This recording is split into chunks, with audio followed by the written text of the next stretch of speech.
Las paredes de cristal de la oficina de Bruno Castell me hacían sentir como un pez en una pecera, expuesta y observada.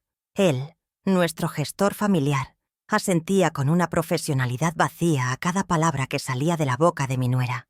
Camila, mi hijo, Iván, a su lado, estudiaba la punta de sus zapatos italianos como si contuvieran los secretos del universo. Sobre la mesa de caoba pulida, la tablet de Camila brillaba, una ventana a la profanación de mi hogar. Era una escena perfectamente coreografiada para hacerme sentir obsoleta, una reliquia que ya no entendía el ritmo del mundo moderno.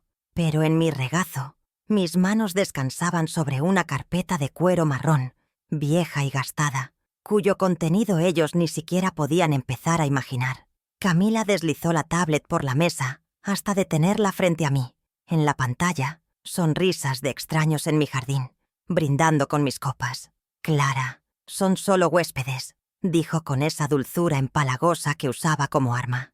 «La casa genera $3,000 al mes que nos vienen de maravilla.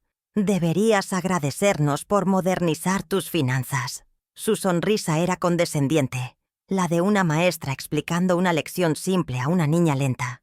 Cada una de sus palabras era una pequeña piedra, lanzada con precisión, diseñada no para herir, sino para desgastar, para erosionar mi voluntad, hasta que no quedara nada más que polvo y sumisión. Ella creía que el dinero era el argumento definitivo.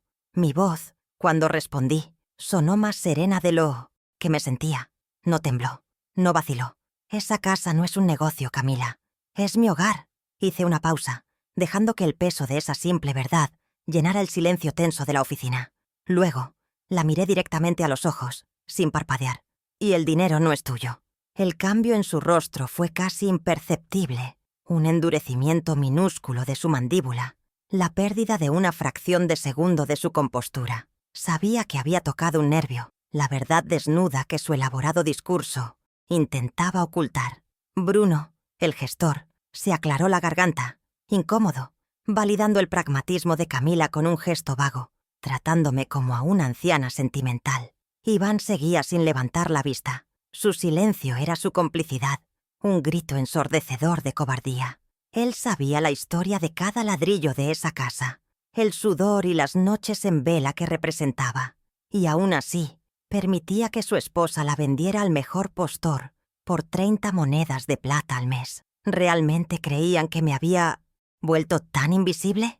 ¿Que los años me habían robado no solo la fuerza, sino también la memoria y el juicio? La carpeta de cuero sobre mis piernas se sentía pesada, no por los papeles que contenía, sino por el peso de la justicia que estaba a punto de desatar. Ellos veían a una anciana frágil, no sabían que se enfrentaban a una estratega que había tenido 2 meses para planificar cada movimiento. La frialdad del aire acondicionado de la oficina me transportó a otro lugar, a otra época. De repente, estaba en 1995, con mi uniforme almidonado de jefa de enfermeras del Hospital San Rafael. El recuerdo era tan vívido que casi podía oler el antiséptico y el café quemado de la sala de descanso. Era un turno doble, 16 horas de pie, corriendo entre emergencias y consolando a familias destrozadas. Pero mi mente no estaba allí. Estaba en la cuota inicial de la casa, en la promesa de un refugio para mi hijo, un lugar donde estaría a salvo. La imagen de mí misma a las 3 de la mañana, bajo la luz de una lámpara de escritorio, contando billetes arrugados hasta que mis ojos ardían de agotamiento, se superpuso al rostro sonriente de Camila en la tablet. Durante 15 largos años, cada mes, la misma rutina. El cheque de $1,250 para la hipoteca era lo primero que salía de mi sueldo. No hubo vacaciones en playas exóticas, ni cenas en restaurantes caros, ni ropa de marca. Mi lujo era ver cómo el césped del jardín crecía más verde cada primavera. Saber que los 250 metros cuadrados de esa propiedad eran un ancla en el mundo para mi familia. Cada sacrificio era una inversión en el futuro de Iván, una declaración de amor silenciosa pero constante. Un amor que ahora él parecía haber olvidado, o peor aún, haber decidido que tenía un precio de venta, y uno muy bajo, por cierto. Y luego estaba su educación. Los $85.000 que pagué por su título de arquitecto. Un título que rara vez usaba. Nunca le pedí que me devolviera un centavo. Era mi deber, me decía a mí misma, mi alegría. Verlo graduarse fue uno de los días más orgullosos de mi vida. No imaginé que le estaba dando las herramientas no para construir su propio futuro, sino para intentar desmantelar el mío. Cada dólar de esa inversión ahora se sentía como una traición, un cheque en blanco que él había endosado a nombre de la ambición de su esposa.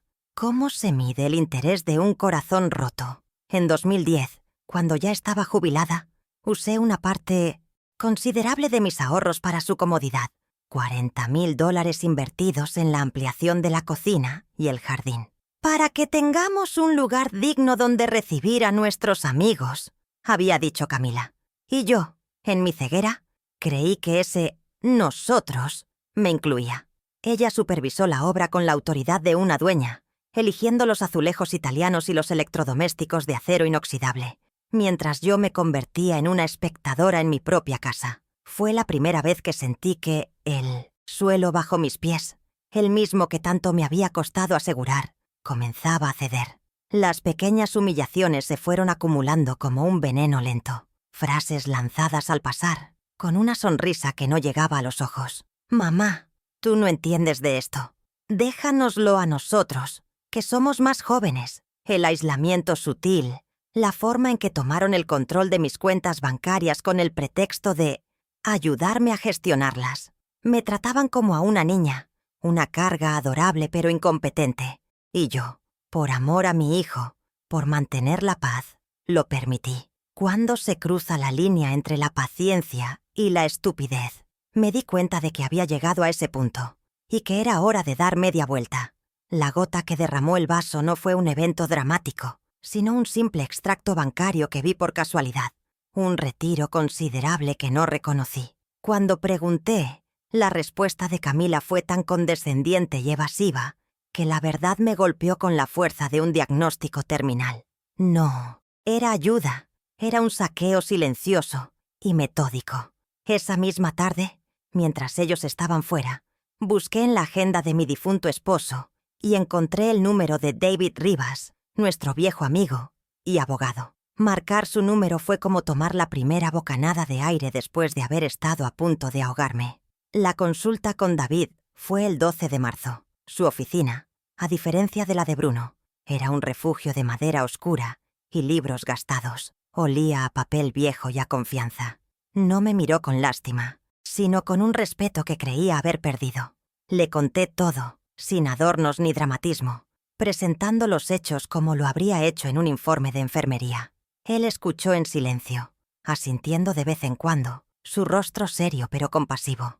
Cuando terminé, se reclinó en su silla y me dijo: «Clara, tienes todas las de la ley, y lo más importante, tienes la claridad para luchar». En ese momento supe que no estaba sola. Le expuse mis temores, mis sospechas y mis deseos. No quería una guerra, pero necesitaba asegurar mis fronteras. «Quiero proteger mi futuro, David, no el futuro que ellos han planeado para mí», le dije, y la firmeza en mi propia voz me sorprendió. Él me explicó las herramientas legales a mi disposición, la revocación del poder notarial que tan ingenuamente firmé 5 años atrás y la creación de un fideicomiso irrevocable. Las palabras sonaban complejas, pero el concepto era simple como el acero. Construir un muro legal que ellos no pudieran escalar ni derribar. La estrategia estaba trazada. El 15 de marzo a las 9 de la mañana entré en la notaría. El aire era solemne. Olía a cera de sellar y a decisiones irrevocables. Me senté ante un escritorio imponente y el notario me presentó los documentos. El primero era la revocación del poder general. Al leer las cláusulas que anulaban la autoridad de Iván sobre mis bienes, sentí un nudo en la garganta. No era triunfo, sino una profunda tristeza por lo que se había roto. Pero mi mano no tembló cuando firmé. La pluma se deslizó sobre el papel, dejando un rastro de tinta negra y definitiva. Era un acto de guerra silenciosa, una amputación necesaria para salvar el resto del cuerpo. El sello del notario, de un azul intenso con el escudo del Estado, cayó sobre mi firma con un golpe sordo y satisfactorio. Era el punto final a una era de vulnerabilidad. Cada acción que Iván y Camila tomaran a partir de ese instante, amparados en un documento que ya no era más que papel sin valor, sería ilegal. Y ellos no lo sabían. Estaban operando en la oscuridad, creyéndose astutos, sin saber que yo ya había encendido una luz que pronto los cegaría. La ignorancia, me di cuenta, era el pilar fundamental de su arrogancia, y yo iba a usarla en su contra. Luego vino el segundo documento, el más importante, el contrato de fideicomiso irrevocable. Al firmarlo, la casa de 250 metros cuadrados, mi fortaleza, mi santuario, dejaba de ser legalmente mía. La transfería a un fideicomiso a nombre de mi nieto Mateo, con una cláusula que me convertía en usufructuaria vitalicia. Podría vivir en ella hasta mi último aliento, pero ya no podría ser vendida, hipotecada ni alquilada por nadie más. La propiedad quedaba blindada, fuera del alcance de la codicia de su padre y de su madrastra. Fue el movimiento más difícil y, a la vez, el más liberador de mi vida.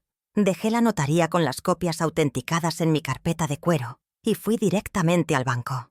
El empleado me guió a la bóveda, un santuario de acero y silencio. Coloqué los documentos en mi caja de seguridad, junto a las joyas de mi madre y el reloj de oro de mi esposo. El sonido metálico de la puerta al cerrarse fue como una promesa. Mis tesoros, tanto los sentimentales como los legales, estaban a salvo. La primera fase de mi plan estaba completa. Ahora solo quedaba esperar, darles el espacio y el tiempo para que revelaran la verdadera dimensión de su traición. 2 días después, el 17 de marzo, me despedí de Iván y Camila en la puerta.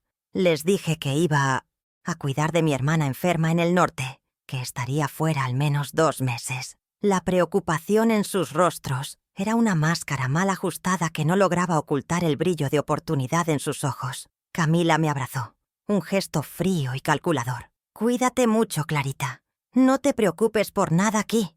Nosotros nos encargamos de todo». Sentí una punzada de asco, pero mi rostro permaneció sereno. La carnada había sido lanzada. Sabía con una certeza desoladora que no tardarían en morderla. Las semanas que pasé con mi hermana fueron un bálsamo. Cuidarla me devolvió un propósito. Me recordó quién era yo antes de ser solo la madre de Iván o la suegra de Camila. Pero cada noche, antes de dormir, mi mente viajaba de regreso a mi casa. ¿Qué estarían haciendo? ¿Habrían cruzado la línea final? No llamé más de lo estrictamente necesario. Mi silencio era parte de la estrategia. Un vacío que los invitaría a llenarlo con sus peores impulsos. Les di la soga. Como se dice, solo tenía que esperar a que ellos mismos se la ajustaran al cuello. Y sabía que lo harían. El 22 de mayo mi teléfono vibró. Era un mensaje de Camila. Una foto de la entrada de mi casa con una maceta nueva y un texto que decía: «Haciendo unas mejoras para mantener la casa bonita. Espero que te guste». La falsedad era tan obvia que casi podía saborearla. Esa tarde la llamé. Su voz era alegre, demasiado alegre. Me contó, como si fuera la mejor de las noticias, que había encontrado una forma de que la casa se pagara sola.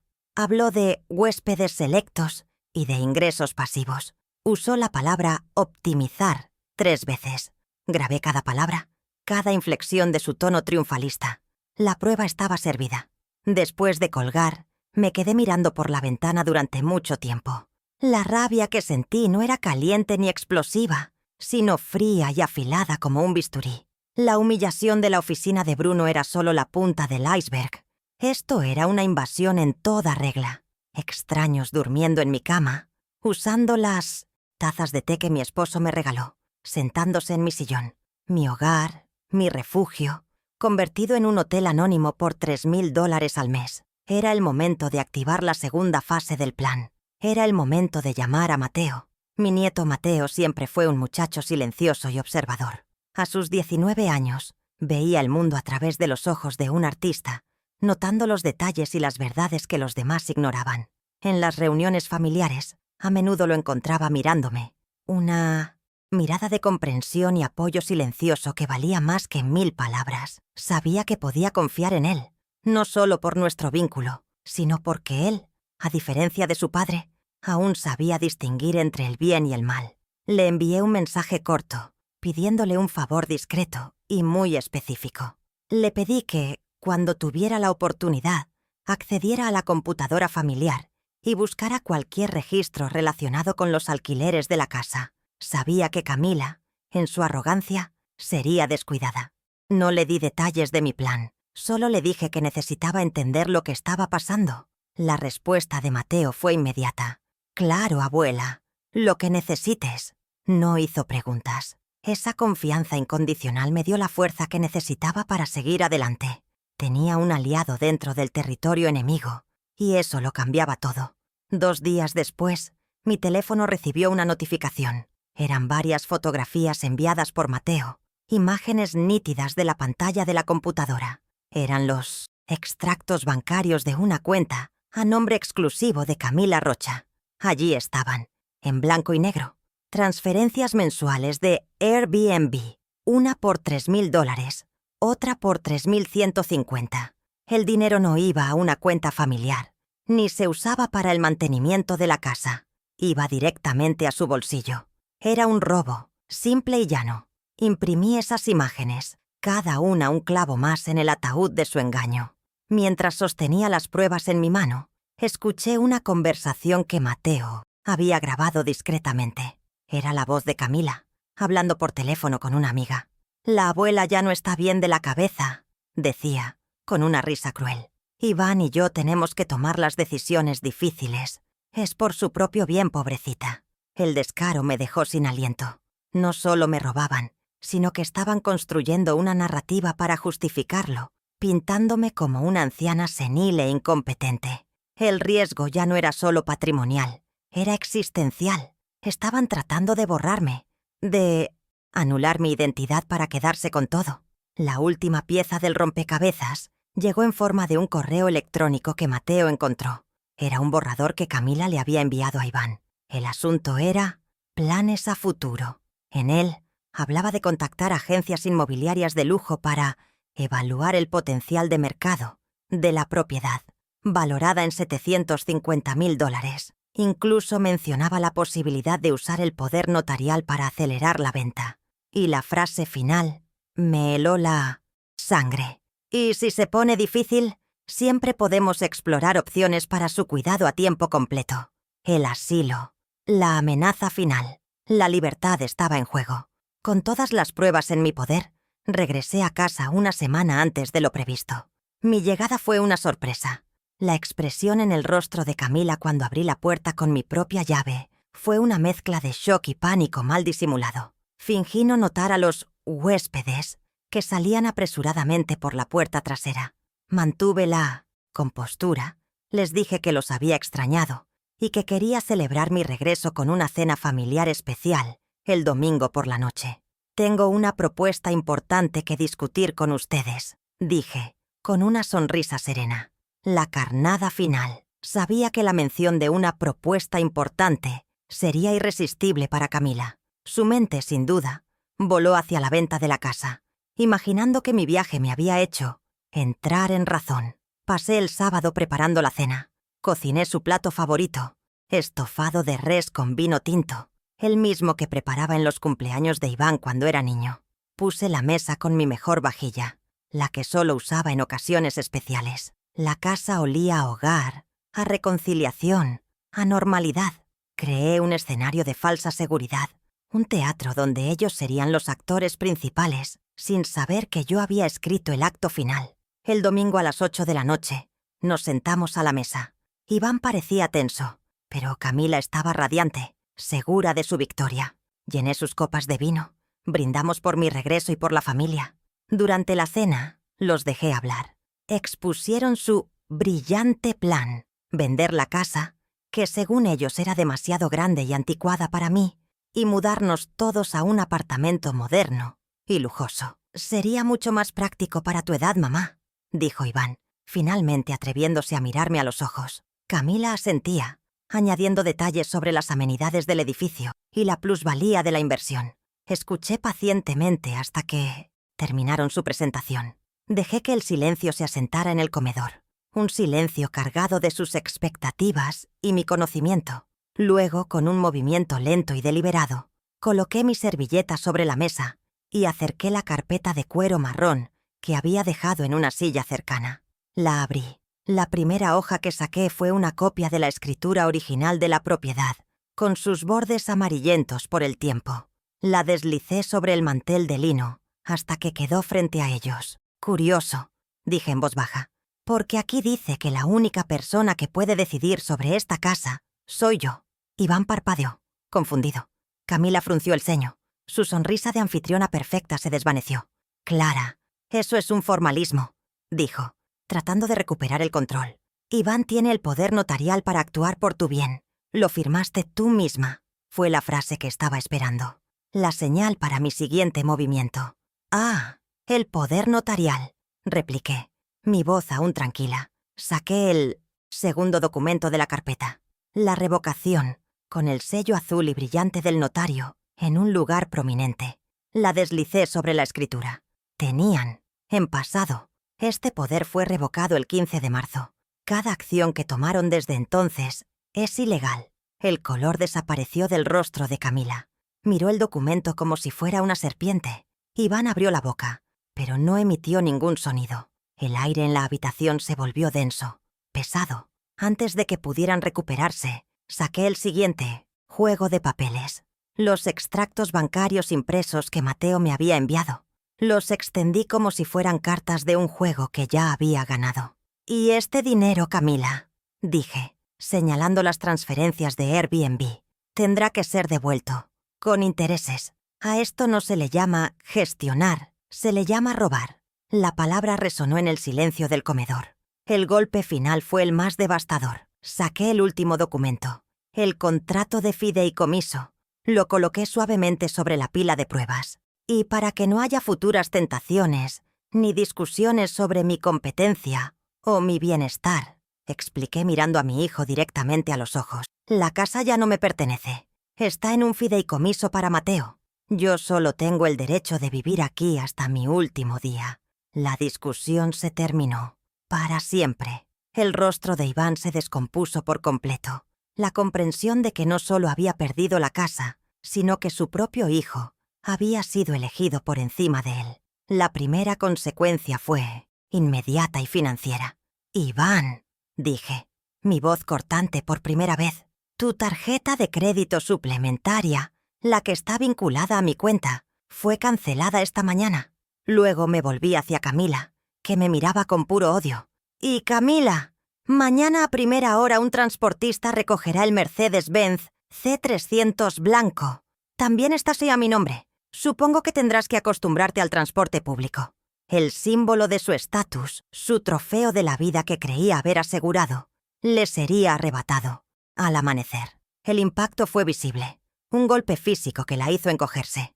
La segunda consecuencia atacó su refugio. «El apartamento donde viven», continué, sin darles tiempo a reaccionar, «cuyo alquiler, como saben, pago yo. Tiene un contrato que vence a fin de mes. He notificado al propietario esta mañana que no lo renovaré.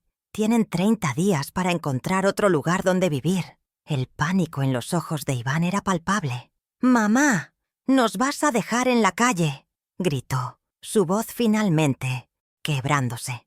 La desesperación había reemplazado a la arrogancia. Era la primera vez en años que lo oía sonar como un niño asustado, pero no sentí compasión, solo una fría y amarga resolución. Finalmente, establecí la última frontera, la legal. Cualquier futura comunicación sobre asuntos patrimoniales o cualquier otro tema que no sea estrictamente personal será a través de mi abogado, David Rivas. Les deslicé una tarjeta de visita con el nombre y el número de David. Él tiene instrucciones muy claras. He terminado de hablar con ustedes. Me levanté de la mesa, dejando mi estofado sin tocar. La cena había terminado. Y su mundo, tal como lo conocían, también. No esperé a ver su reacción. Simplemente me di la vuelta y salí del comedor, cerrando la puerta a mis espaldas. Un sonido definitivo que selló nuestro nuevo y distante futuro. Una semana después, el sol de las 7 de la mañana calentaba mi espalda mientras podaba mis rosas. Era una rutina que había abandonado, ahogada por el estrés y la tristeza. El aroma de las flores y la tierra húmeda era el olor de la paz recuperada. Escuché pasos en el césped y vi a Mateo acercándose. No con preguntas ni con palabras de consuelo, sino con una regadera en la mano. Se puso a trabajar a mi lado, regando las plantas que yo podaba. Compartimos un silencio cómodo, la complicidad de dos personas que se entienden sin necesidad de hablar. Habíamos ganado juntos. Después de un rato, saqué del bolsillo de mi delantal una llave. No era una copia, era la llave original de la puerta principal, la que mi esposo había mandado a nacer para mí hacía 40 años. Se la entregué a Mateo. «Creo que esto te pertenece», le dije. Él la tomó, sus dedos rozando los míos, y asintió, una pequeña sonrisa formándose en sus labios. No era solo una llave, era un símbolo de confianza, de legado y de futuro. La casa estaba en buenas manos, mi casa, mi legado, mi dignidad restaurada. La comunicación con Iván y Camila se volvió mínima, formal, mediada por correos electrónicos de sus abogados al mío. Iván a veces llamaba, su voz tensa y distante, para programar una visita, solo. Las visitas debían ser anunciadas con 48 horas de antelación. Ya no había acceso a mis finanzas, ni a mi vida, ni a mi paz. Construí muros, no por odio, sino las paredes de cristal de la oficina de Bruno Castell me hacían sentir como un pez en una pecera, expuesta y observada por cualquiera que pasara por el concurrido pasillo. Él, nuestro gestor familiar, durante la última década, asentía con una profesionalidad vacía y ensayada a cada palabra que salía de la boca de mi nuera. Camila, mi hijo, Iván, a su lado, estudiaba la punta de sus zapatos italianos de $200 como si contuvieran los secretos del universo. Un gesto de cobardía que conocía demasiado bien. Sobre la mesa de caoba pulida, la tablet de Camila brillaba, una ventana a la profanación de mi hogar. Era una escena perfectamente coreografiada para hacerme sentir obsoleta, una reliquia que ya no entendía el ritmo del mundo moderno. Pero en mi regazo, mis manos descansaban sobre una carpeta de cuero marrón, vieja y gastada, cuyo contenido ellos ni siquiera podían empezar a imaginar. Camila deslizó la tablet por la mesa con un gesto elegante y calculado, deteniéndola justo frente a mí. En la pantalla, las sonrisas de extraños en mi jardín, brindando con mis copas de cristal, junto a reseñas de 5 estrellas. «Clara, son solo huéspedes», dijo con esa dulzura empalagosa que usaba como arma, su voz modulada para sonar razonable y moderna. «La casa genera $3.000 al mes, que nos vienen de maravilla. Deberías agradecernos por modernizar tus finanzas». Su sonrisa era condescendiente, la de una maestra explicando una lección simple a una niña lenta. Cada una de sus palabras era una pequeña piedra, lanzada con precisión, diseñada no para herir de golpe, sino para desgastar, para erosionar mi voluntad hasta que no quedara nada más que polvo y sumisión. ¿Acaso creía que el dinero era el argumento definitivo para silenciar una vida de recuerdos? Mi voz, cuando respondí, sonó más serena de lo que me sentía por dentro. No tembló, no vaciló. Era la voz de la jefa de enfermeras que fui durante 40 años, la que anunciaba diagnósticos y dirigía equipos en medio del caos. «Esa casa no es un negocio, Camila. Es mi hogar». Hice una pausa deliberada, dejando que el peso de esa simple verdad llenara el silencio tenso de la oficina. Luego, la miré, directamente a los ojos, sin parpadear, atravesando su máscara de superioridad. «Y el dinero no es tuyo». El cambio en su rostro fue casi imperceptible. Un endurecimiento minúsculo de su mandíbula, la pérdida de una fracción de segundo de su compostura. Sabía que había tocado un nervio, la verdad desnuda que su elaborado discurso intentaba ocultar con desesperación. Iván seguía sin levantar la vista. Su silencio era su complicidad, un grito ensordecedor de traición. Él sabía la historia de cada ladrillo de esa casa, el sudor y las noches en vela que representaba, y aún así permitía que su esposa la vendiera al mejor postor por 30 monedas de plata al mes. ¿Realmente creían que me había vuelto tan invisible? ¿Que los años me habían robado no solo la fuerza, sino también la memoria y el juicio? La carpeta de cuero sobre mis piernas se sentía pesada. no por los papeles que contenía, sino por el peso de la justicia que estaba a punto de desatar. Ellos veían a una anciana frágil y sentimental. No sabían que se enfrentaban a una estratega que había tenido exactamente 63 días para planificar cada movimiento. Bruno, el gestor, se aclaró la garganta, incómodo, rompiendo la tensión para validar el pragmatismo de Camila con un gesto vago. Señora Clara, debemos admitir que la propuesta de Camila tiene una lógica financiera impecable. Optimizar los activos es crucial en el mercado actual. Usó la palabra optimizar, como si estuviera hablando de acciones en la bolsa, no de la cama donde mi esposo había muerto, no del jardín donde mi nieto aprendió a caminar. Su complicidad era la de un mercenario, leal a quien firmaba el cheque más grande, y en su mente yo ya no era esa persona. Él también había cometido el error de subestimarme, de verme como una nota al pie de página en las finanzas de mi propia familia, una variable a ser gestionada hasta su inevitable final. Camila, sintiéndose respaldada, intentó dar el golpe de gracia. ¿De verdad crees que a tu edad puedes manejar todo esto sola, Clarita?, preguntó, su tono ahora teñido de una falsa preocupación que era más insultante que el desprecio abierto. Era la narrativa que habían estado construyendo durante meses. La abuela que ya no está bien, la anciana que necesita ser protegida de sí misma.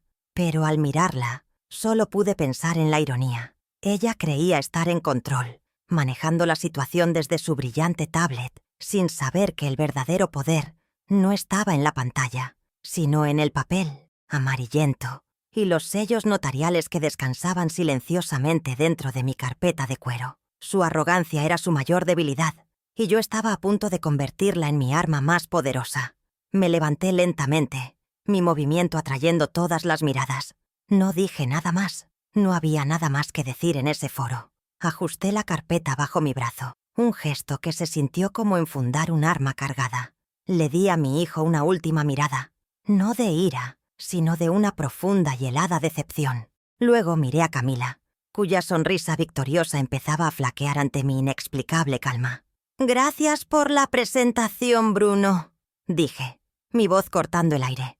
«Ha sido muy esclarecedora». Salí de esa oficina de cristal no como una víctima humillada, sino como una estratega que acababa de confirmar cada una de sus sospechas. El juego que ellos creían estar ganando, en realidad, acababa de empezar bajo mis propias reglas. La frialdad del aire acondicionado de la oficina me transportó a otro lugar, a otra época. De repente estaba en 1995, con mi uniforme almidonado de jefa de enfermeras del Hospital San Rafael. El recuerdo era tan vívido que casi podía oler el antiséptico y el café quemado de la sala de descanso. Era un turno doble, 16 horas de pie, corriendo entre emergencias y consolando a familias destrozadas. Pero mi mente no estaba allí. Estaba en la cuota inicial de la casa, en la promesa de un refugio para mi hijo, un lugar donde estaría a salvo. La imagen de mí misma, a las 3 de la mañana, bajo la luz de una lámpara de escritorio, contando billetes arrugados hasta que mis ojos ardían de agotamiento, se superpuso al rostro sonriente de Camila en la tablet. Durante 15 largos años, cada mes, la misma rutina. El cheque de $1,250 para la hipoteca era lo primero que salía de mi sueldo. No hubo vacaciones en playas exóticas, ni cenas en restaurantes caros, ni ropa de marca. Mi lujo era ver cómo el césped del jardín crecía más verde. Cada primavera, saber que los 250 metros cuadrados de esa propiedad eran un ancla en el mundo para mi familia. Cada sacrificio era una inversión en el futuro de Iván, una declaración de amor silenciosa pero constante, un amor que ahora él parecía haber olvidado, o peor aún, haber decidido que tenía un precio de venta, y uno muy bajo, por cierto.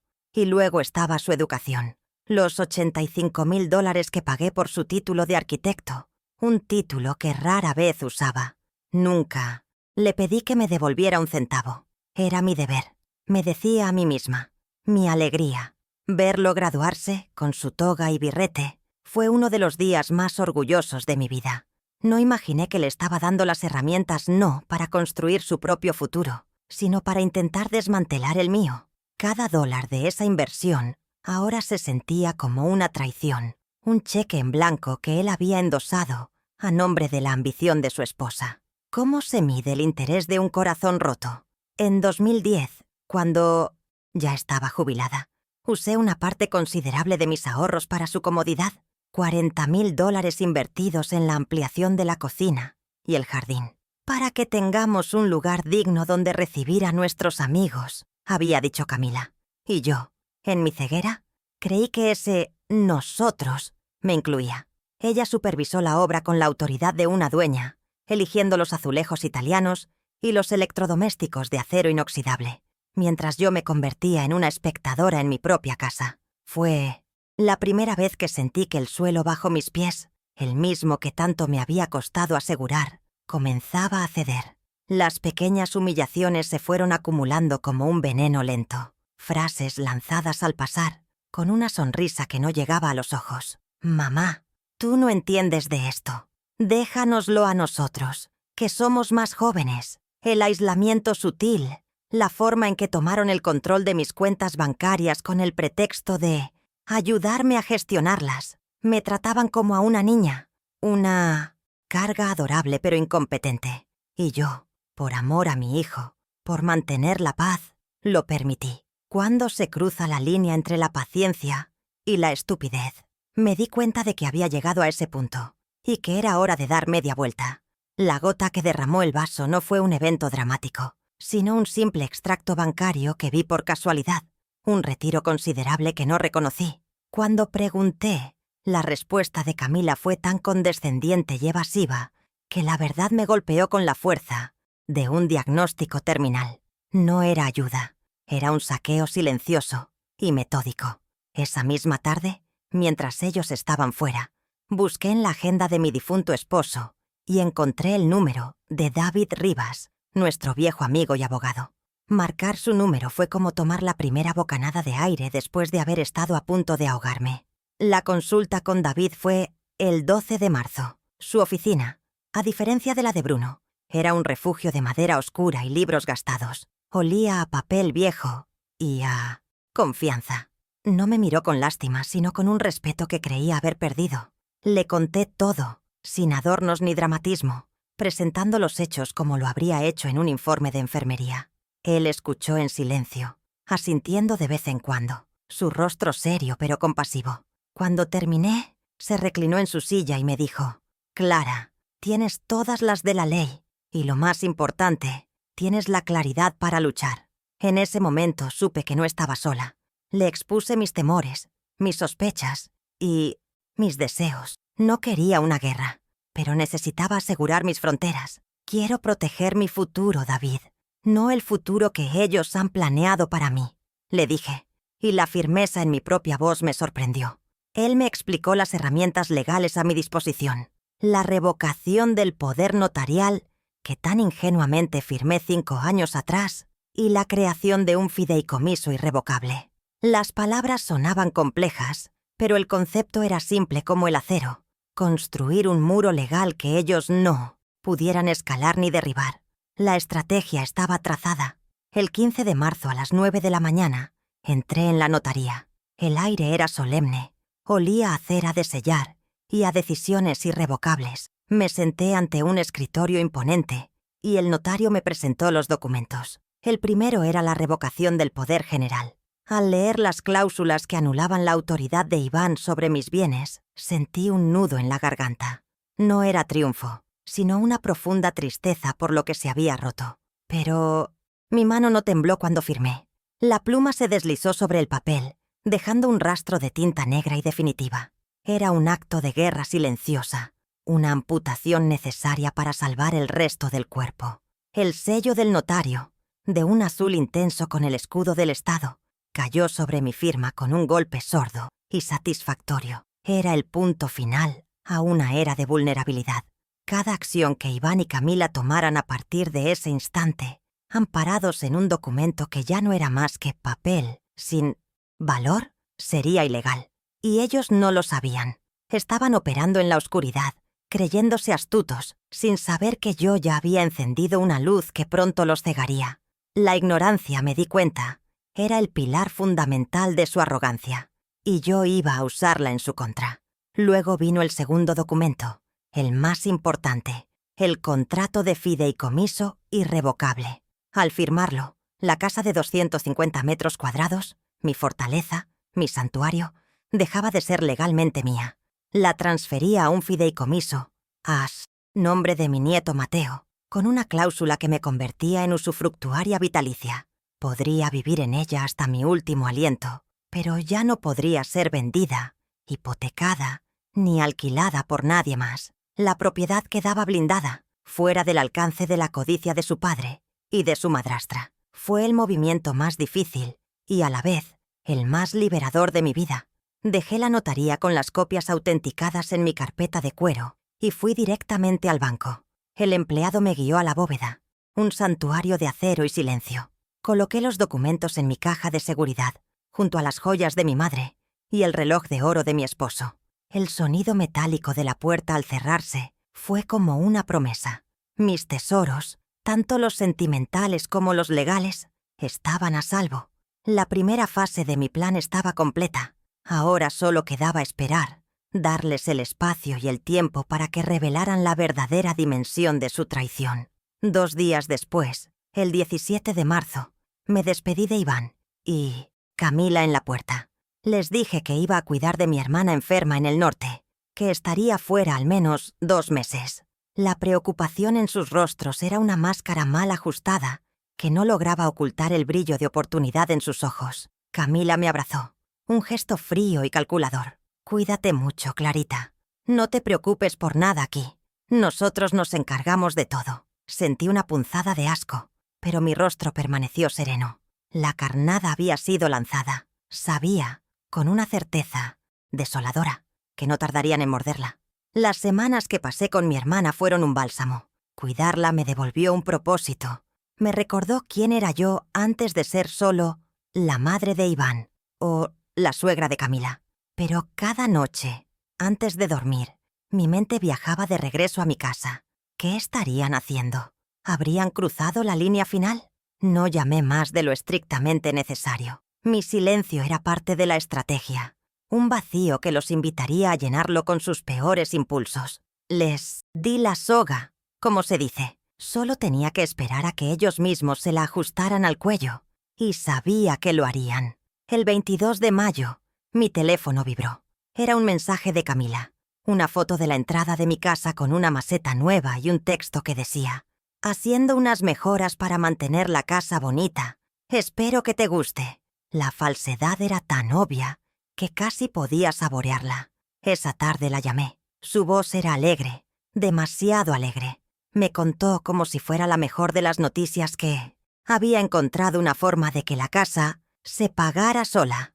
Habló de huéspedes selectos y de ingresos pasivos. Usó la palabra optimizar 3 veces. Grabé cada palabra, cada inflexión de su tono triunfalista. La prueba estaba servida. Después de colgar, me quedé mirando por la ventana durante mucho tiempo. La rabia que sentí no era caliente ni explosiva, sino fría y afilada como un bisturí. La humillación de la oficina de Bruno era solo la punta del iceberg. Esto era una invasión en toda regla. Extraños durmiendo en mi cama, usando las tazas de té que mi esposo me regaló, sentándose en mi sillón. Mi hogar, mi refugio, convertido en un hotel anónimo por $3,000 al mes. Era el momento de activar la segunda fase del plan. Era el momento de llamar a Mateo. Mi nieto Mateo siempre fue un muchacho silencioso y observador. A sus 19 años, veía el mundo a través de los ojos de un artista, notando los detalles y las verdades que los demás ignoraban. En las reuniones familiares, a menudo lo encontraba mirándome. Una mirada de comprensión y apoyo silencioso que valía más que 1000 palabras. Sabía que podía confiar en él, no solo por nuestro vínculo, sino porque él, a diferencia de su padre, aún sabía distinguir entre el bien y el mal. Le envié un mensaje corto, pidiéndole un favor discreto y muy específico. Le pedí que, cuando tuviera la oportunidad, accediera a la computadora familiar y buscara cualquier registro relacionado con los alquileres de la casa. Sabía que Camila, en su arrogancia, sería descuidada. No le di detalles de mi plan, solo le dije que necesitaba entender lo que estaba pasando. La respuesta de Mateo fue inmediata. «Claro, abuela, lo que necesites». No hizo preguntas. Esa confianza incondicional me dio la fuerza que necesitaba para seguir adelante. Tenía un aliado dentro del territorio enemigo, y eso lo cambiaba todo. 2 días después, mi teléfono recibió una notificación. Eran varias fotografías enviadas por Mateo, imágenes nítidas de la pantalla de la computadora. Eran los extractos bancarios de una cuenta a nombre exclusivo de Camila Rocha. Allí estaban, en blanco y negro, transferencias mensuales de Airbnb, una por $3,000, otra por 3,150. El dinero no iba a una cuenta familiar, ni se usaba para el mantenimiento de la casa. Iba directamente a su bolsillo. Era un robo, simple y llano. Imprimí esas imágenes, cada una un clavo más en el ataúd de su engaño. Mientras sostenía las pruebas, en mi mano, escuché una conversación que Mateo había grabado discretamente. Era la voz de Camila, hablando por teléfono con una amiga. «La abuela ya no está bien de la cabeza», decía, con una risa cruel. «Iván y yo tenemos que tomar las decisiones difíciles. Es por su propio bien, pobrecita». El descaro me dejó sin aliento. No solo me robaban, sino que estaban construyendo una narrativa para justificarlo, pintándome como una anciana senil e incompetente. El riesgo ya no era solo patrimonial, era existencial. Estaban tratando de borrarme, de anular mi identidad para quedarse con todo. La última pieza del rompecabezas llegó en forma de un correo electrónico que Mateo encontró. Era un borrador que Camila le había enviado a Iván. El asunto era planes a futuro. En él hablaba de contactar a agencias inmobiliarias de lujo para evaluar el potencial de mercado de la propiedad, valorada en $750,000. Incluso mencionaba la posibilidad de usar el poder notarial para acelerar la venta. Y la frase final me heló la sangre. «Y si se pone difícil, siempre podemos explorar opciones para su cuidado a tiempo completo». El asilo, la amenaza final. La libertad estaba en juego. Con todas las pruebas en mi poder, regresé a casa una semana antes de lo previsto. Mi llegada fue una sorpresa. La expresión en el rostro de Camila cuando abrí la puerta con mi propia llave fue una mezcla de shock y pánico mal disimulado. Fingí no notar a los huéspedes, que salían apresuradamente por la puerta trasera. Mantuve la compostura. Les dije que los había extrañado y que quería celebrar mi regreso con una cena familiar especial el domingo por la noche. «Tengo una propuesta importante que discutir con ustedes», dije con una sonrisa serena. La carnada final. Sabía que la mención de una propuesta importante sería irresistible para Camila. Su mente, sin duda, voló hacia la venta de la casa, imaginando que mi viaje me había hecho entrar en razón. Pasé el sábado, preparando la cena. Cociné su plato favorito, estofado de res con vino tinto, el mismo que preparaba en los cumpleaños de Iván cuando era niño. Puse la mesa con mi mejor vajilla, la que solo usaba en ocasiones especiales. La casa olía a hogar, a reconciliación, a normalidad. Creé un escenario de falsa seguridad, un teatro donde ellos serían los actores principales, sin saber que yo había escrito el acto final. El aroma del romero y el ajo flotaba en el aire, una fragancia de recuerdos felices que ahora servía para enmascarar el amargo sabor de la traición. Cada detalle estaba calculado, desde las velas encendidas hasta la música clásica suave de fondo, todo diseñado para adormecer sus sospechas y hacerlos sentir en completo control. El domingo a las 8 de la noche nos sentamos a la mesa. Iván parecía tenso, incapaz de mirarme a los ojos por más de un segundo, pero Camila estaba radiante, segura de su inminente victoria. Llené sus copas de vino, brindamos por mi regreso y por la familia. Durante la cena los dejé hablar. Les cedí el escenario que tanto anhelaban. Expusieron su brillante plan, vender la casa, que según ellos era demasiado grande y anticuada para mí, y mudarnos todos a un apartamento moderno y lujoso en el centro. «Sería mucho más práctico para tu edad, mamá», dijo Iván, finalmente atreviéndose a mirarme, su voz recitando un guión que claramente no era suyo.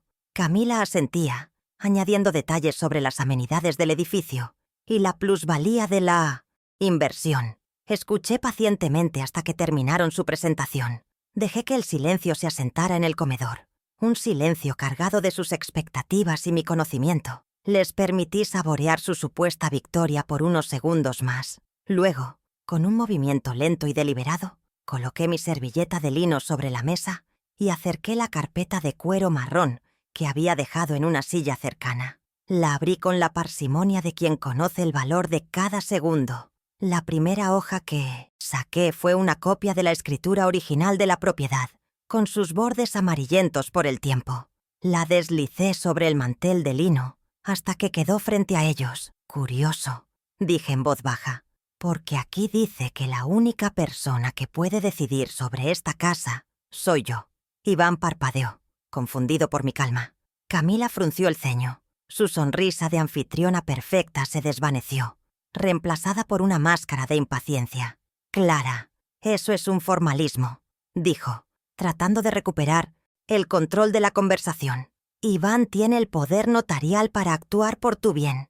Lo firmaste tú misma hace 5 años. Fue la frase que estaba esperando. La señal para mi siguiente movimiento. La pieza de su argumento sobre la cual habían construido todo su castillo de naipes. Me miró con suficiencia, como si acabara de recordarme las reglas de un juego que yo ya había olvidado. No sabía que yo estaba a punto de mostrarle que el tablero de juego había cambiado por completo, sin que ella se diera cuenta. «Ah, el poder notarial», repliqué, mi voz aún tranquila, casi conversacional. Saqué el segundo documento de la carpeta. La revocación, con el sello azul y brillante del notario en un lugar prominente, imposible de ignorar. La deslicé sobre la escritura, cubriendo mi nombre con la prueba de mi renovada autoridad. Tenían, en pasado, este poder fue revocado el 15 de marzo. Cada acción que tomaron desde entonces, cada dólar que ingresaron usando ese documento, es ilegal. El color desapareció del rostro de Camila. Miró el documento como si fuera una serpiente venenosa. Iván abrió la boca, pero no emitió ningún sonido. El aire en la habitación se volvió denso, pesado, cargado con la electricidad de una verdad innegable. Antes de que pudieran recuperarse del primer golpe, saqué el siguiente juego de papeles. Los extractos bancarios impresos que Mateo me había enviado. Los extendí sobre la mesa como si fueran las cartas de un juego que ya había ganado, formando un abanico de su deshonestidad. Las cifras estaban resaltadas en amarillo. «Y este dinero, Camila», dije señalando las transferencias de Airbnb, una por $3,000, otra por 3,150. «Tendrá que ser devuelto, con intereses. A esto no se le llama gestionar, se le llama robar». La palabra resonó en el silencio del comedor, cruda y precisa. Por primera vez en la noche, Camila desvió la mirada, incapaz de sostener la mía. El golpe final fue el más devastador, el que aseguraría mi paz a perpetuidad. Saqué el último documento, el contrato de fideicomiso irrevocable. Lo coloqué suavemente sobre la pila de pruebas. Y para que no haya futuras tentaciones, ni discusiones sobre mi competencia o mi bienestar, expliqué, mirando a mi hijo directamente a los ojos, obligándolo a enfrentar la consecuencia final de su debilidad. La casa ya no me pertenece. Está en un fideicomiso para Mateo. Yo solo tengo el derecho de vivir aquí hasta mi último día. La discusión se terminó. Para siempre. El rostro de Iván se descompuso por completo. La comprensión de que no solo había perdido la casa, sino que su propio hijo había sido elegido por encima de él. La primera consecuencia fue inmediata y financiera. «Iván», dije, mi voz cortante por primera vez, despojada de toda calidez maternal, «tu tarjeta de crédito suplementaria, la que está vinculada free a mi cuenta, fue cancelada esta mañana a las 9 en punto». Luego me volví hacia Camila, que me miraba con puro odio, su máscara de dulzura hecha añicos. «Y Camila, mañana a primera hora un transportista recogerá el Mercedes-Benz C300 blanco. También estáis a mi nombre. Supongo que tendrás que acostumbrarte al transporte público». El símbolo de su estatus, su trofeo de la vida que creía haber asegurado, le sería arrebatado al amanecer. El impacto fue visible, un golpe físico que la hizo encogerse en su silla. La segunda consecuencia atacó su refugio, el nido que habían construido con mi dinero. El apartamento donde viven. Continué sin darles tiempo a reaccionar. Mi voz metódica como la de una cirujana, anunciando los pasos de un procedimiento, cuyo alquiler, como saben, pago yo. Tiene un contrato que vence a fin de mes. He notificado al propietario esta mañana que no lo renovaré. Tienen exactamente 30 días para encontrar otro lugar donde vivir. El pánico en los ojos de Iván era palpable, infantil. «Mamá, ¿nos vas a dejar en la calle?», gritó, su voz finalmente quebrándose en una mezcla de incredulidad y miedo. La desesperación había reemplazado a la arrogancia. Era la primera vez en años que lo oía sonar como un niño asustado. Finalmente, establecí la última frontera, la legal, el muro que los mantendría a distancia para siempre. Cualquier futura comunicación sobre asuntos patrimoniales o cualquier otro tema que no sea estrictamente personal será a través de mi abogado, David Rivas. Les deslicé una tarjeta de visita con el nombre y el número de David, que había colocado previamente junto a mi plato. Él tiene instrucciones muy claras. He terminado de hablar con ustedes. Me levanté de la mesa, dejando mi estofado sin tocar. La cena había terminado. Y su mundo, tal como lo conocían, también. No esperé a ver su reacción. Simplemente me di la vuelta y salí del comedor, cerrando la puerta a mis espaldas. Un sonido definitivo que selló nuestro nuevo y distante futuro. Una semana después, el sol de las 7 de la mañana calentaba mi espalda mientras podaba mis rosas. Era una rutina que había abandonado, ahogada por el estrés y la tristeza de los últimos meses. El aroma de las flores y la tierra húmeda era el olor de la paz recuperada, de un territorio reconquistado. Escuché pasos en el césped y vi a Mateo acercándose, no con preguntas ni con palabras de consuelo, sino con una regadera en la mano. Se puso a trabajar a mi lado, regando las plantas que yo podaba con cuidado. Compartimos un silencio cómodo, la complicidad de dos personas que se entienden sin necesidad de hablar. Habíamos ganado juntos, y esta calma era nuestro trofeo. Después de un rato saqué del bolsillo de mi delantal una llave. No era una copia. Era la llave original de la puerta principal, la que mi esposo había mandado a deshacer para mí hacía 40 años, pesada y de bronce. Se la entregué a Mateo. «Creo que esto te pertenece», le dije, mi voz suave pero firme. Él la tomó, sus dedos rozando los míos, y asintió, una pequeña sonrisa formándose en sus labios. No era solo una llave, era un símbolo de confianza, de legado y de futuro. La casa estaba en buenas manos. Mi casa, mi legado, mi dignidad restaurada. Era la transferencia de la guardia, la promesa de que lo que yo había construido con tanto esfuerzo sería protegido. La comunicación con Iván y Camila se volvió mínima, formal, mediada por correos electrónicos de sus abogados al mío. Iván a veces llamaba, su voz tensa y distante, para programar una visita, solo. Las visitas debían ser anunciadas con 48 horas de antelación y se limitaban al salón principal. Ya no había acceso a mis finanzas, ni a mi vida privada, ni a mi paz mental. Construí muros, no por odio, sino por la necesidad de autopreservación. Durante años, creyeron que mi silencio era debilidad. Ahora sabían que solo era paciencia, la calma estratégica de quien espera el momento exacto para recordarles quién soy y de qué estoy hecha. Mi regreso no fue anunciado con fanfarrias, sino con el simple y decisivo sonido de mi llave, girando en la cerradura de mi propia puerta. La casa, a primera vista, parecía la misma, pero era una imitación. El aire olía a un perfume floral que no era el mío, y en la mesita del recibidor había una revista de arquitectura que jamás habría comprado. Cada pequeño cambio era una marca territorial de Camila, una bandera plantada en tierra conquistada. Caminé por las habitaciones en silencio, tocando mis propios muebles como si fueran objetos de un museo, sintiendo la presencia fantasmal de extraños. No sentí rabia, sino una fría determinación. Sabía que para desmantelar su operación, no podía atacar el centro de su poder de inmediato. Tenía que empezar por las grietas, y la grieta más grande siempre había sido la debilidad de mi hijo. Esperé hasta la noche, cuando sabía que estarían juntos, pero probablemente distraídos. Marqué el número de Iván. Cuando contestó, usé la voz más frágil y confundida que pude evocar. la misma que ellos creían que era mi estado natural. Iván, cariño, disculpa que te moleste. Acabo de revisar el estado de cuenta del banco, el de la tarjeta que usamos para los gastos de la casa, y hay un cargo de $600 en una tienda de vinos que no reconozco. ¿Sabes algo de esto? Elegí un cargo real pero secundario, una prueba de lealtad. No era el gran robo de Airbnb, sino una pequeña filtración en el dique. Quería ver si intentaría taparla o si me diría la verdad, sabiendo perfectamente que no lo haría. Quería medir su capacidad para mentir mirándome a los ojos, aunque fuera a través del teléfono.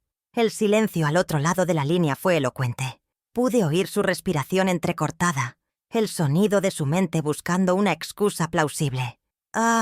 Eso... Sí, mamá. Fue una compra para una cena de negocios muy importante. Un cliente. Generará buenos ingresos, ya verás. Se me olvidó comentártelo. La mentira fue torpe, mal construida. Pude imaginar a Camila a su lado, haciéndole señas furiosas para que mantuviera la calma. No lo confronté. En lugar de eso, suspiré, suavemente, y le dije con una voz teñida de resignación: Entiendo, hijo. Es solo que todo esto se está volviendo muy complicado para mí. Tantos números, tantas cuentas. Ya no estoy para estos trotes. Le estaba dando la razón, alimentando su narrativa de mi incompetencia para adormecer sus sospechas. Fue entonces cuando di el primer paso de mi contraofensiva. He estado pensando, y creo que lo mejor será simplificar las cosas. Mañana por la mañana, a las 10, iré al banco para cerrar esa cuenta. Conjunta. Me abriré una cuenta simple solo para mí, para mis gastos personales. Así no tienes que preocuparte por darme explicaciones y yo no me angustio con cosas que no entiendo.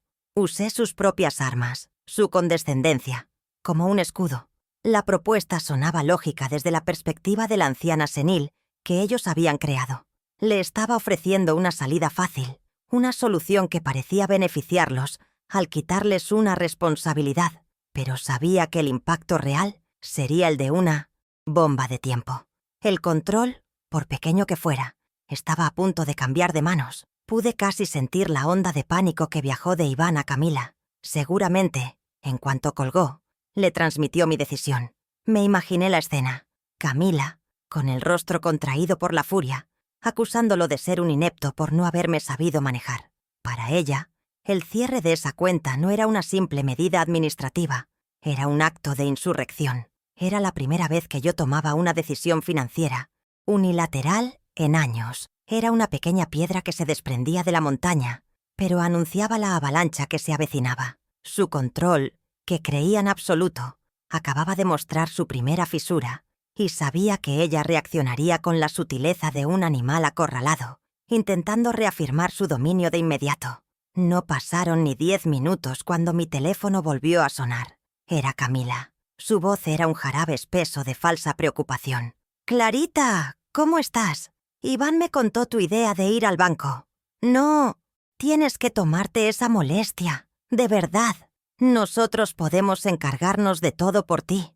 Para eso estamos. No queremos que te estreses». No era una oferta de ayuda.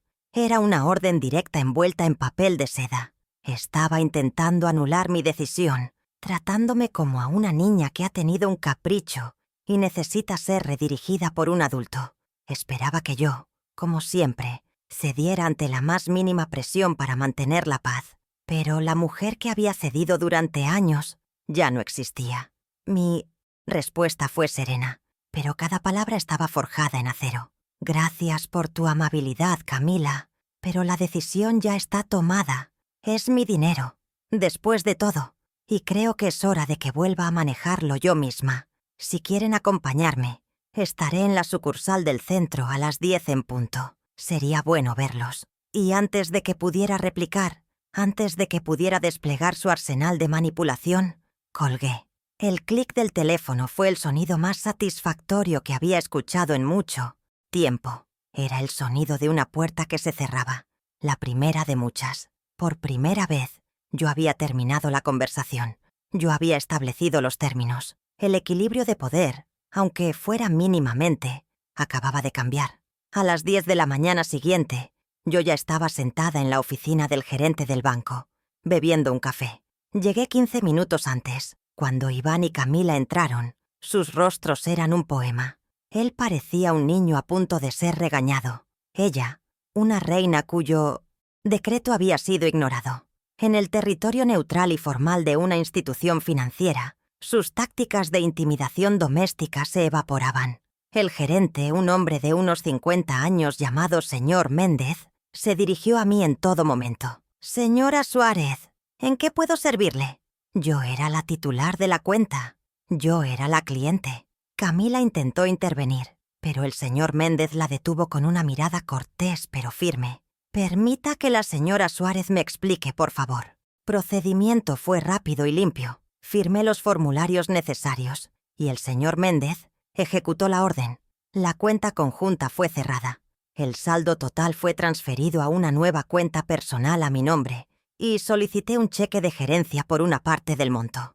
Les entregué a Iván y Camila una copia del documento de cierre, un simple papel que, sin embargo, representaba una victoria monumental. Había cortado uno de sus canales de acceso a mi patrimonio. Era un movimiento pequeño en el gran esquema de mi plan, pero era público, legal e irrefutable. La expresión en el rostro de Camila era de pura furia contenida, la de alguien que ha perdido una batalla que ni siquiera sabía que estaba peleando. Al salir del banco, mientras Iván se adelantaba para buscar el coche, Camila se detuvo a mi lado. Su voz fue un siseo bajo y venenoso, destinado solo a mis oídos. «Crees que has ganado algo, ¿verdad? Crees que eres muy lista». Me miró con un desprecio que ya no intentaba ocultar. «No tienes ni la más remota idea de lo que eres capaz de perder si sigues por este camino, anciana». La amenaza quedó flotando en el aire fresco de la mañana. No me inmuté. Su agresión solo confirmaba que mi estrategia estaba funcionando. Esta pequeña victoria no era el final de la guerra, sino la declaración oficial de que había comenzado. La cena del domingo, me di cuenta en ese instante, ya no era una opción. Era una necesidad. Pasé el sábado preparando la cena. Cociné su plato favorito, estofado de res, con vino tinto, el mismo que preparaba en los cumpleaños de Iván cuando era niño. Puse la mesa con mi mejor vajilla, la que solo usaba en ocasiones especiales. La casa olía a hogar, a reconciliación, a normalidad. Creé un escenario de falsa seguridad, un teatro donde ellos serían los actores principales, sin saber que yo había escrito el acto final. El aroma del romero y el ajo flotaba en el aire, una fragancia de recuerdos felices que ahora servía para enmascarar el amargo sabor de la traición. Cada detalle estaba calculado, desde las velas encendidas hasta la música clásica suave de fondo, todo diseñado para adormecer sus sospechas y hacerlos sentir en completo control. El domingo a las 8 de la noche nos sentamos a la mesa. Iván parecía tenso, incapaz de mirarme a los ojos por más de un segundo, pero Camila estaba radiante, segura de su inminente victoria. Llené sus copas de vino. Brindamos por mi regreso y por la familia. Durante la cena, los dejé hablar. Les cedí el escenario que tanto anhelaban. Expusieron su brillante plan: vender la casa, que según ellos era demasiado grande y anticuada para mí, y mudarnos todos a un apartamento moderno y lujoso en el centro. «Sería mucho más práctico para tu edad, mamá», dijo Iván, finalmente atreviéndose a mirarme, su voz recitando un guión que claramente no era suyo. Camila asentía, añadiendo detalles sobre las amenidades del edificio y la plusvalía de la inversión. Escuché pacientemente hasta que terminaron su presentación. Dejé que el silencio se asentara en el comedor, un silencio cargado de sus expectativas y mi conocimiento. Les permití saborear su supuesta victoria por unos segundos más. Luego, con un movimiento lento y deliberado, coloqué mi servilleta de lino sobre la mesa y acerqué la carpeta de cuero marrón que había dejado en una silla cercana. La abrí con la parsimonia de quien conoce el valor de cada segundo. La primera hoja que saqué fue una copia de la escritura original de la propiedad, con sus bordes amarillentos por el tiempo. La deslicé sobre el mantel de lino hasta que quedó frente a ellos. «Curioso», dije en voz baja, «porque aquí dice que la única persona que puede decidir sobre esta casa soy yo». Iván parpadeó, confundido por mi calma. Camila frunció el ceño, Su sonrisa de anfitriona perfecta se desvaneció, reemplazada por una máscara de impaciencia. «Clara, eso es un formalismo», dijo, tratando de recuperar el control de la conversación. «Iván tiene el poder notarial para actuar por tu bien. Lo firmaste tú misma hace 5 años». Fue la frase que estaba esperando. La señal para mi siguiente movimiento. La pieza de su argumento sobre la cual habían construido todo su castillo de naipes. Me miró con suficiencia, como si acabara de recordarme las reglas de un juego que yo ya había olvidado. No sabía que yo estaba a punto de mostrarle que el tablero de juego había cambiado por completo, sin que ella se diera cuenta. «Ah, el poder notarial», repliqué, mi voz aún tranquila, casi conversacional. Saqué el segundo documento de la carpeta. La revocación, con el sello azul y brillante del notario en un lugar prominente, imposible de ignorar. La deslicé sobre la escritura, cubriendo mi nombre con la prueba de mi renovada autoridad. Tenían, en pasado, este poder fue revocado el 15 de marzo. Cada acción que tomaron desde entonces, cada dólar que ingresaron usando ese documento, es ilegal. El color desapareció del rostro de Camila. Miró el documento como si fuera una serpiente venenosa. Iván abrió la boca pero no emitió ningún sonido. El aire en la habitación se volvió denso, pesado, cargado con la electricidad de una verdad innegable. La expresión de Camila pasó del shock a la furia en un instante. «Tú no puedes hacer eso.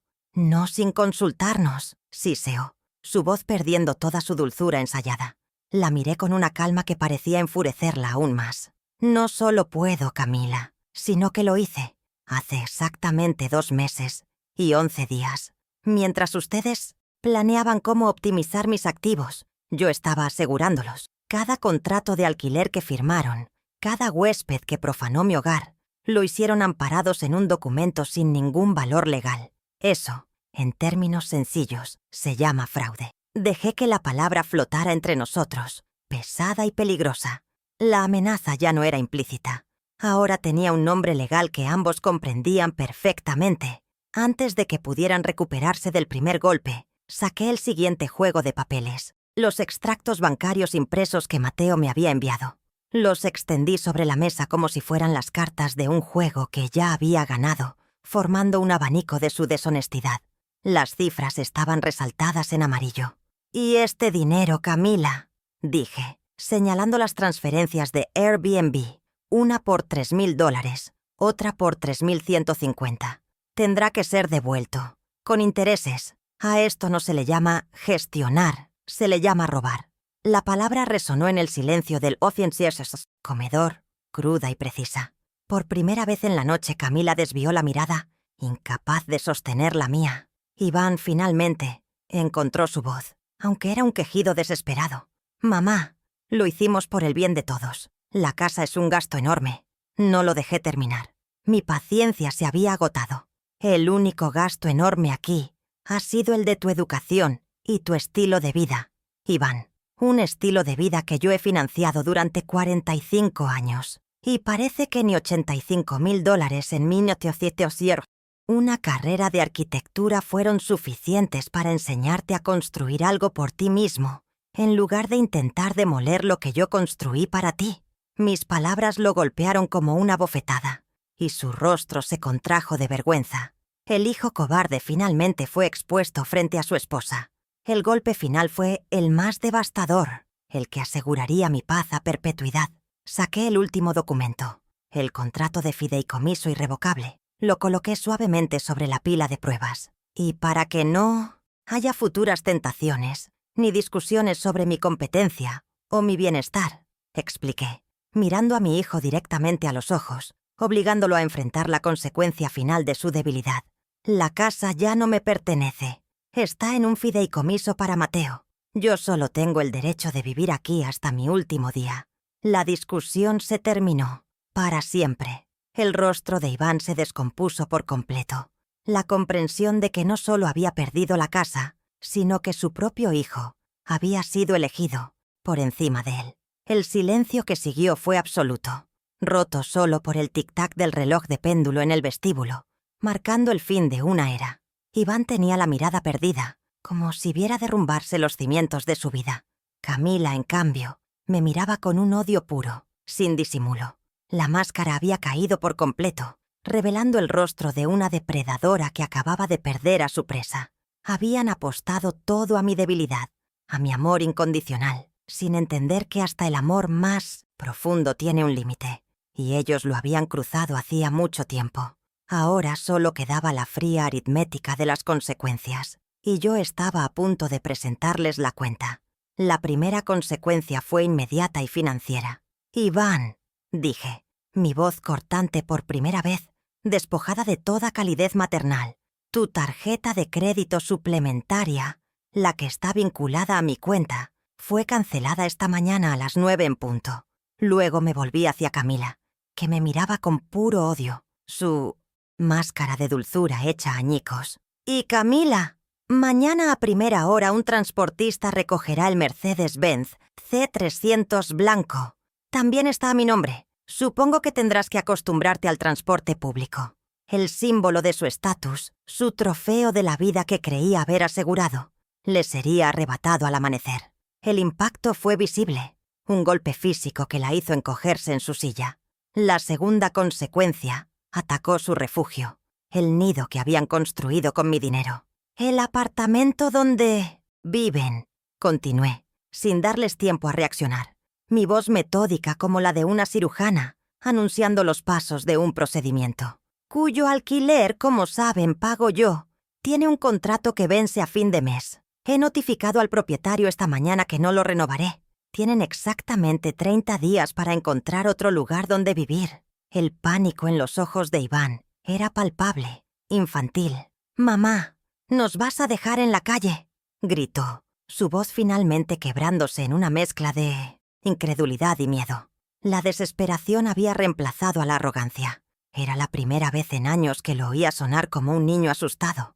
Lo miré, no con ira, sino con una frialdad distante. «Yo no los dejé en la calle, Iván. Yo simplemente cerré con llave la puerta de mi casa. La suya deben aprender a construirla ustedes». La frase, la tesis moral de mi lucha, quedó suspendida en el aire. No era venganza, era una lección, la última y más dura que le daría. Él, un arquitecto de 45 años, había vivido toda su vida en estructuras que otros habían levantado para él. Primero yo, luego Camila. Era hora de que enfrentara el mundo sin mis andamios, sin mi red de seguridad. Quizás, solo quizás, en la intemperie, recordaría cómo usar las herramientas que tanto me había costado darle. Finalmente, establecí la última frontera, la legal, el muro que los mantendría a distancia para siempre. Cualquier futura comunicación sobre asuntos patrimoniales o cualquier otro tema que no sea estrictamente personal será a través de mi abogado, David Rivas. Les deslicé una tarjeta de visita con el nombre y el número de David, que había colocado previamente junto a mi plato. Él tiene instrucciones muy claras, incluyendo la reclamación formal de los $6.150 que desviaste de los alquileres, Camila. He terminado de hablar con ustedes. Cada palabra era un ladrillo más en el muro que estaba construyendo entre su mundo y el mío. Me levanté de la mesa, dejando mi estofado sin tocar. La cena había terminado. Y su mundo, tal como lo conocían, también. No esperé a ver su reacción. No me interesaba su rabia ni sus lágrimas. Ya había visto suficiente. Simplemente me di la vuelta y salí del comedor, mis pasos firmes sobre el parqué de madera que yo misma había elegido hacía 30 años. Caminé por el pasillo, pasé junto a las fotos de una familia que ya no existía de la misma manera y subí las escaleras hacia mi habitación, mi santuario recuperado. El sonido de la puerta del comedor abriéndose y cerrándose violentamente a mis espaldas fue su única respuesta. Cerré la puerta de mi dormitorio a mis espaldas, un sonido suave y definitivo que selló mi victoria y su derrota. No me sentí eufórica, ni siquiera triunfante. Sentí una paz profunda y agotadora, la calma que sigue a una tormenta largamente esperada. Me acerqué a la ventana y miré mi jardín, bañado por la luz de la luna. Las rosas que mi esposo había plantado seguían allí, esperando ser cuidadas. Por primera vez en meses, sentí que tenía la fuerza para hacerlo. La guerra había terminado.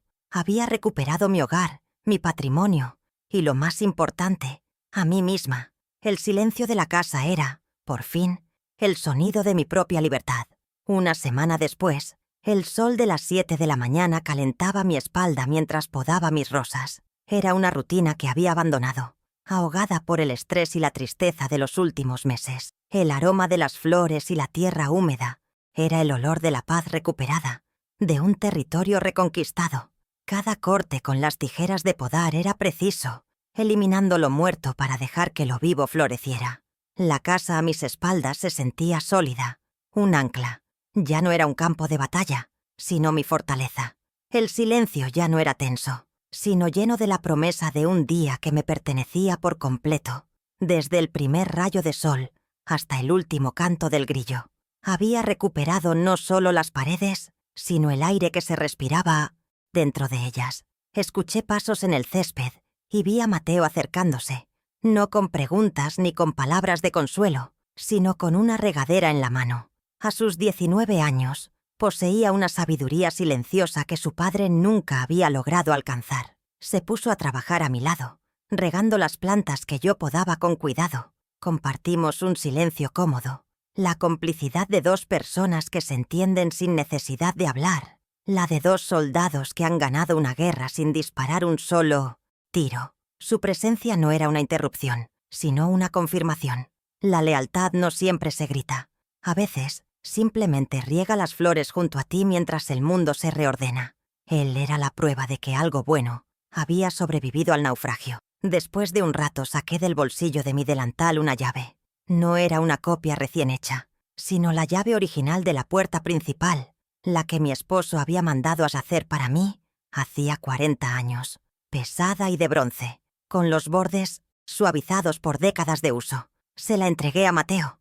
«Creo que esto te pertenece», le dije, mi voz suave pero firme. Él la tomó, sus dedos rozando los míos, y asintió, una pequeña sonrisa formándose en sus labios. No era solo un trozo de metal, era un símbolo de confianza, de legado y de un futuro que yo elegía conscientemente. Era la transferencia de la guardia, la promesa de que lo que yo había construido con tanto esfuerzo sería protegido por manos que valoraban su historia. La comunicación con Iván y Camila se volvió mínima, formal, mediada por correos electrónicos de sus abogados al mío. El primer intercambio fue sobre la devolución de los $6.150. No hubo discusión, solo una notificación de transferencia bancaria.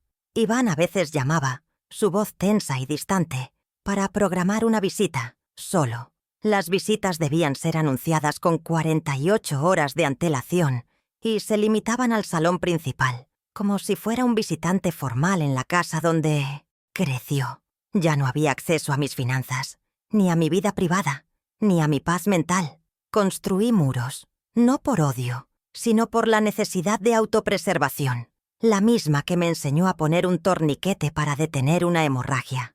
Recuerdo el día en que vino el transportista a buscar el Mercedes. Observé desde la ventana de la sala, con una taza de té en la mano. Camila no estaba, por supuesto. Mandó a Iván a entregar las llaves. Lo vi de pie en la acera, encogido, mientras el coche blanco y brillante, su trofeo de estatus, era subido a la plataforma. No sentí alegría, ni siquiera satisfacción. Sentí una profunda tristeza por el hombre en que se había convertido mi hijo. Un hombre que había cambiado su primogenitura por un coche que ni siquiera podía conservar. El camión se alejó, llevándose consigo la última reliquia tangible de su fallido golpe de estado. El silencio que dejó en la calle fue ensordecedor. 30 días después, recibí una llamada del propietario del apartamento. Me informó que mis antiguos inquilinos se habían mudado, dejando el lugar en condiciones aceptables. Colgué el teléfono y sentí que la última atadura se había cortado. Estaban por su cuenta, enfrentando por primera vez las consecuencias directas de sus decisiones. No sabía dónde vivían ahora, y descubrí que no me importaba. Mi deber como madre había terminado el día que decidieron tratarme como un activo a liquidar. Ahora mi único deber era conmigo misma, con mi paz y con el futuro que le estaba confiando a Mateo. El nido estaba vacío, pero mi casa, por fin, estaba llena de mí. Mi rutina se transformó. Volví a caminar por las mañanas, a tomar el control de mis inversiones con el señor Méndez en el banco, a invitar a mis viejas amigas del hospital a tomar el té. Redescubrí el placer de las pequeñas decisiones. ¿Qué cenar? ¿Qué libro leer? ¿Qué música escuchar? Durante años mi vida había sido una negociación constante, un ceder terreno para evitar conflictos. Ahora, el único voto que importaba en esta casa era el mío. La libertad no era la ausencia de ellos, era la abrumadora y maravillosa presencia de mí misma en cada rincón, en cada decisión, en cada silencio pacífico que llenaba las tardes. En una de sus visitas, Iván intentó hablar del pasado. «Mamá, yo nunca quise». Lo detuve levantando una mano, no con dureza, sino con una finalidad tranquila. «Iván, el pasado es un país al que no tengo intención de volver. Estamos aquí, ahora. ¿Quieres una taza de té?». Aprendió la lección. Nuestras conversaciones se volvieron un campo minado de temas prohibidos. El dinero, la casa, Camila, el futuro. Lo que quedaba era un terreno baldío de banalidades sobre el clima y la salud. Era triste, sí, pero era seguro. Era la paz que se obtiene después de una amputación necesaria para salvar el resto del cuerpo. Una tarde, mientras revisaba viejos álbumes de fotos, encontré una de Iván a los 10 años, sonriendo con orgullo junto a un castillo de arena que habíamos construido juntos en la playa. Por un momento sentí una punzada de dolor por el niño que se había perdido dentro del hombre débil que era ahora, pero luego pasé la página. Vi una foto mía con mi esposo el día que compramos la casa, nuestros rostros llenos de esperanza y agotamiento, y entendí, no podía sacrificar el legado de esa mujer, la que trabajó turnos dobles y contó cada centavo, por un hombre que se negó a crecer. Cerré el álbum. El luto por el hijo que creí haber criado había terminado. Ahora, mi hogar es un santuario de límites claros. Las reglas no están escritas en ninguna parte, pero son tan sólidas como los cimientos de la casa. El respeto no se pide, se exige con la calma de quien conoce su propio valor. La dignidad no es algo que me puedan dar o quitar. Es el jardín que cultivo cada mañana, la llave que descansa en el bolsillo de mi nieto, la paz que respiro en cada habitación. Ellos intentaron reescribir mi historia, relegándome al epílogo de una anciana senil. No se dieron cuenta de que yo siempre fui la autora y que simplemente estaba esperando el momento adecuado para escribir el capítulo final. Miro mi jardín florecer bajo mi cuidado, un testimonio de que lo que se nutre con paciencia y se protege con firmeza prospera. Mateo viene a cenar los domingos, y su risa llena el comedor de una manera que nunca lo hizo la ambición de su padre. Hemos construido algo nuevo sobre las ruinas de lo que fue, algo más honesto y fuerte. La casa respira de nuevo, y yo también. Ya no soy un obstáculo en el camino de nadie, sino el destino final, el puerto seguro al que solo los dignos de confianza tienen acceso. Y esa es una lección que me costó una familia, pero me devolvió el alma. Durante años, creyeron que mi silencio era debilidad. Pensaron que mi paciencia era permiso y que mi amor era una cuenta bancaria sin fondos. Se equivocaron. Ahora saben que mi silencio solo era estrategia. La calma de una cazadora esperando el momento exacto para recordarles quién soy y de qué estoy hecha.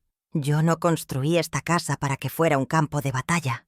La construí para que fuera un legado. Y un legado, como aprendieron por las malas, siempre obedece a la voluntad de quien lo forjó con sus propias manos.